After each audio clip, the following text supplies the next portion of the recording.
In the quiet moments before dawn, millions of voices around the world join in a sacred sound that has echoed through centuries. Nam-myoho Renge Kyo rises from Buddhist altars in Tokyo apartments, suburban American homes, and meditation halls across 6 continents. This simple phrase, when spoken with sincere heart, carries within it the power to transform lives, awaken dormant potential, and connect the chanter directly to the fundamental rhythm of existence itself. But what exactly does this mysterious combination of sounds mean? And how can mere words possess such transformative power? The answer lies not in the syllables themselves, but in the profound reality they represent, and the spiritual mechanism they activate within the human heart. Nam-myoho Renge Kyo translates roughly as, "I devote my life to the mystic law of the Lotus Sutra." Yet this simple translation barely scratches the surface of its meaning. Each syllable carries layers of significance that reach into the deepest truths about existence, consciousness, and the interconnected nature of all life. The word nam comes from the Sanskrit namas, meaning to devote oneself or to take refuge. But this devotion is not the surrender of a powerless being to an external force. Rather, it represents the awakening recognition that one's individual life and the universal life force are fundamentally identical. As Nichiren Daishonin wrote, "When we chant Nam-myoho Renge Kyo, we are calling forth the Buddha nature inherent in our lives and in all phenomena." Myoho translates as mystic law or wonderful law. This refers to the ultimate principle that governs all existence, the invisible thread that weaves through every moment, every relationship, and every transformation in the universe. The Lotus Sutra describes this law as, quote, "inconceivable and beyond understanding," yet simultaneously declares that ordinary people can grasp it through faith and practice. The mystic quality lies not in its supernatural nature, but in its simultaneous simplicity and profundity. Like gravity, it operates whether we understand it or not, yet when we align ourselves with it consciously, extraordinary things become possible. Renj means lotus flower, a symbol that appears throughout Buddhist teaching. The lotus grows in muddy water, yet emerges pristine and beautiful, representing how enlightenment can bloom from the midst of earthly suffering and confusion. In the context of Nam-myoho Renge Kyo, the lotus symbolizes the simultaneous existence of cause and effect, the fact that every action contains within it the seeds of its result.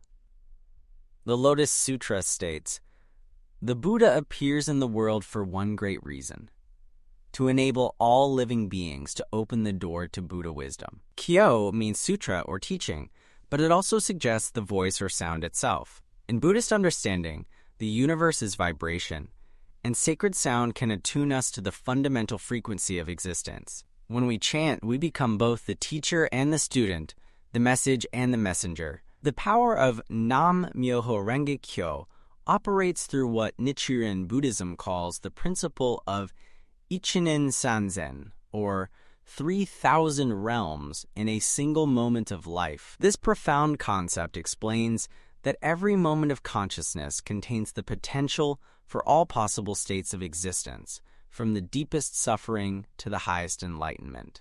The chant serves as a key that unlocks this potential, allowing practitioners to access wisdom, courage, and compassion that might otherwise remain dormant. Scientific research into meditation and chanting has revealed fascinating parallels to these ancient insights. Studies show that rhythmic vocalization can synchronize brainwaves, reduce stress hormones, and activate neural pathways associated with well-being and clarity. While science measures the mechanism, Buddhist practice reveals the meaning. When we chant with focused intention, we literally retune our inner frequency to match the rhythm of life itself. The practical effects of this retuning manifest in countless ways. Practitioners report increased confidence when facing challenges, deeper compassion in relationships, and a growing sense of their own unlimited potential. As one contemporary Buddhist teacher explains, Nam-myoho Renge Kyo doesn't change your circumstances magically, but it changes you fundamentally, and when you change, everything changes. This transformation begins with what Nichiren called faith. But faith in this context doesn't mean blind belief. Instead, it represents the willingness to experiment with the possibility that our lives contain far greater potential than we typically imagine. The Lotus Sutra declares that all beings possess Buddha nature, the inherent capacity for wisdom and compassion. Faith means taking this possibility seriously enough to test it through practice. The chanting itself serves multiple functions simultaneously. On the surface level, it provides focus for the wandering mind, creating a meditative state that brings clarity and calm. More deeply, it aligns the chanter's consciousness with the fundamental rhythm of existence. Most profoundly, it awakens what Buddhism calls our Buddha nature, the enlightened potential that exists within every person without exception. Nichiren Daishonin emphasized that this practice works regardless of one's circumstances, education, or past karma.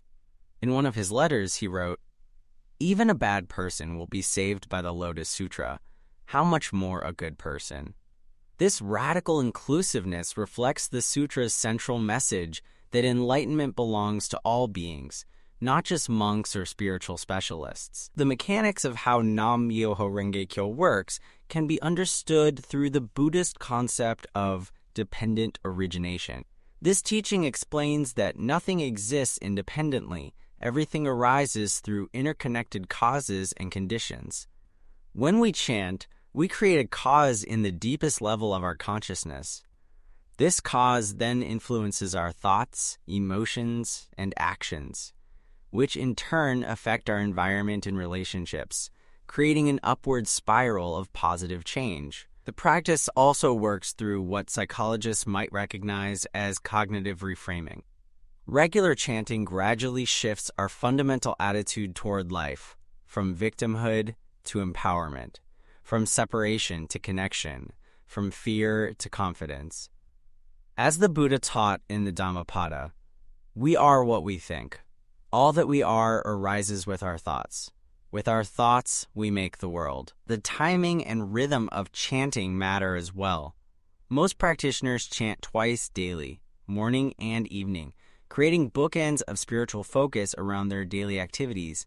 The morning practice sets intention and generates energy for the day ahead, while evening practice reflects on experiences and transforms any negativity into wisdom.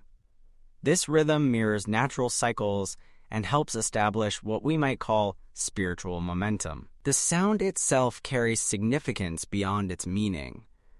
Buddhist texts speak of seed syllables that contain the essence of enlightened qualities. When chanted with proper feeling, these sounds resonate through both the physical body and subtle consciousness, creating what practitioners describe as a sense of unity with the universe itself. Modern acoustic research confirms that certain frequencies can indeed affect brain states and emotional balance. Group chanting amplifies these effects exponentially.